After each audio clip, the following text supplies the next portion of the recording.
Bonjour à toutes et à tous, Samuel Correa. Aujourd'hui dans cette vidéo, je vais vous montrer comment faire une forme diffuse dans Illustrator.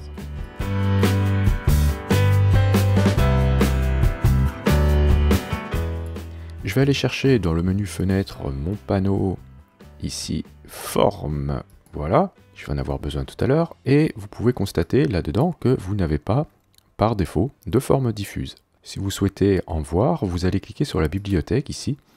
Dans décoratif, vous avez ici par exemple des formes décoratives de diffusion.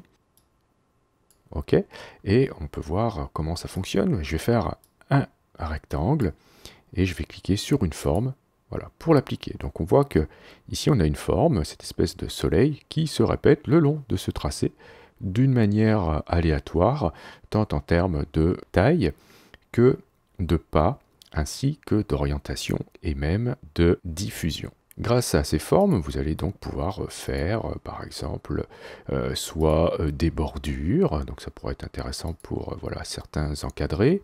Vous pourrez faire aussi eh bien, des diffusions le long d'un tracé qui ne sera pas forcément une bordure. Si je reprends ici ces petits soleils-là, que je prends l'outil pinceau, voilà, je peux faire ce genre de choses. Donc ça, on pourra faire voilà, des formes qui se répètent dans une illustration, à la manière, par exemple, de petites lucioles, etc.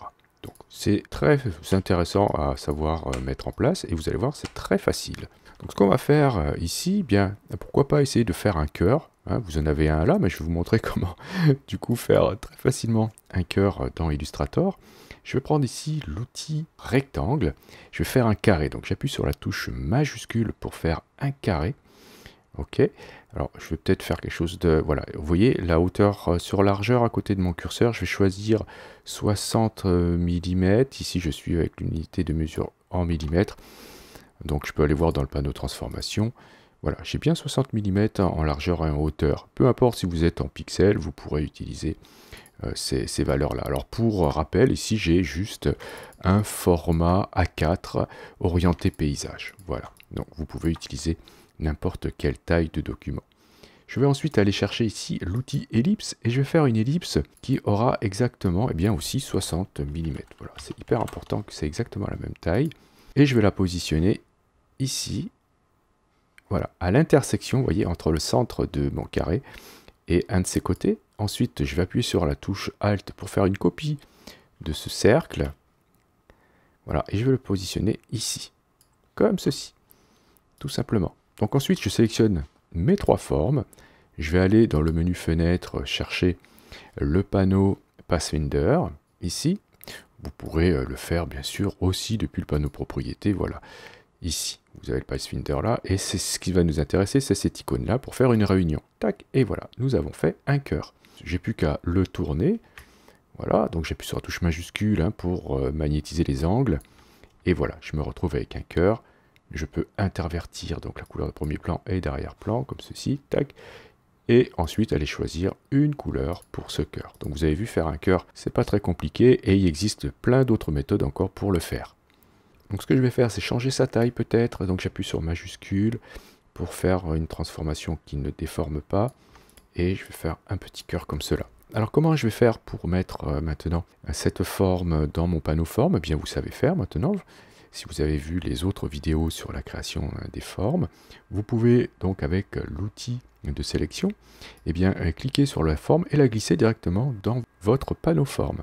Voilà, et vous allez choisir ici forme diffuse. Je valide avec OK, et je vais lui donner le nom de cœur 2, puisque il y a déjà un cœur dans les formes, donc cœur 02, et je vais valider tout simplement, hop, voilà, ma forme qui va apparaître ici.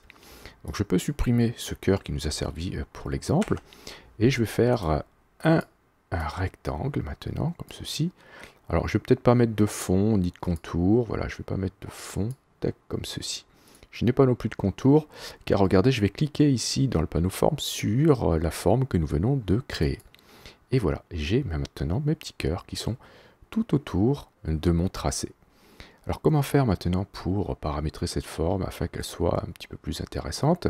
Eh bien je vais double-cliquer sur la forme dans le panneau forme, la forme de cœur ici, pour ouvrir les options de cette forme diffuse.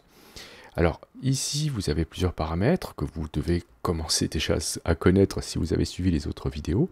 Donc la taille, le pas, la diffusion et la rotation.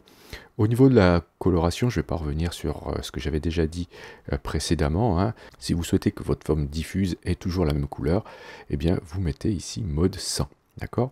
Et si vous souhaitez avoir plus d'informations en ce qui concerne les autres possibilités, hein, qui se trouvent dans cette liste-là, vous pouvez cliquer sur l'ampoule ici pour avoir des conseils, voilà, pour savoir quel mode utiliser si vous souhaitez changer la couleur de vos formes.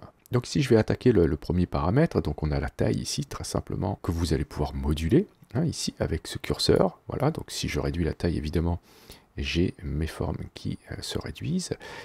Si je clique dans la liste, eh bien, je vais avoir plein d'options, hein, notamment aléatoire ici qui est très intéressant, ou même la pression de mon stylet, si vous souhaitez dessiner avec un stylet et une tablette graphique. Donc, je ne vais pas revenir non plus sur les autres réglages qu'on a déjà vus. Alors, je vais choisir ici plutôt aléatoire. Voilà, donc ici je peux dire que la forme va, eh bien, par exemple, de 25% en taille jusqu'à 100%, donc la taille qu'on a créée tout à l'heure. Je pourrais peut-être même la réduire un peu, je vais dire aller jusqu'à 80%, pourquoi pas. Voilà, ça sera un petit peu moins gros. Très bien. Ensuite, j'ai le pas. Ici, le pas, c'est la distance qu'il y a entre deux formes. Si elle est égale à 100%, eh bien, vous aurez à chaque fois l'espacement correspondant à la taille de la forme entre chacune d'elles.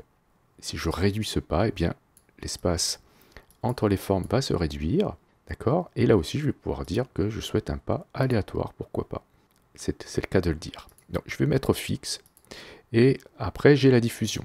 La diffusion, c'est comment la forme va se comporter le long du tracé. Est-ce qu'elle va suivre parfaitement le tracé ou est-ce qu'elle peut s'en éloigner à l'extérieur ou à l'intérieur? Donc là, vous pourrez choisir des valeurs positives ou négatives. Si vous mettez une diffusion positive, eh bien, vous allez vous éloigner en direction de l'extérieur, comme ceci. Et si bien sûr vous rentrez une valeur négative, vous allez rentrer. Si vous souhaitez avoir quelque chose d'aléatoire, eh bien vous choisissez aléatoire, et là vous aurez donc deux valeurs à saisir. Voilà, je peux dire qu'elle rentre, voilà, de manière aléatoire à 6%, et elle peut s'en éloigner aussi, allez, à 6%. Allez, je vais augmenter les valeurs quand même. Allez, je vais mettre 20 ici et moins 20 ici. Voilà, comme ceci. Donc ça me fait quelque chose d'un petit peu, voilà, qui ne suit pas forcément d'une manière stricte mon tracé. Ce que je peux faire aussi, c'est au niveau de la rotation, pour que ça soit encore plus intéressant, eh bien indiquer que celle-ci aussi est aléatoire. Voilà, et je vais pouvoir dire que voilà, j'ai une petite rotation entre une valeur négative et une valeur positive. Voilà, ce qui me permettra de faire tourner un petit peu mes cœurs. Ok, donc après la rotation, on peut dire qu'elle est soit relative à la page, soit relative au tracé. D'accord, donc ce ne sera pas pareil. Et une fois que vous avez fait ça, vous pouvez cliquer sur OK. Et Illustrator, comme d'habitude, va vous demander si vous souhaitez laisser les contours tels qu'ils étaient avant ou alors appliquer les nouveaux paramètres aux contours existants. Donc ici, je vais cliquer sur Appliquer aux contours et voilà. Alors bien sûr, je pourrais aussi me servir évidemment de cette forme avec l'outil pinceau. Voilà.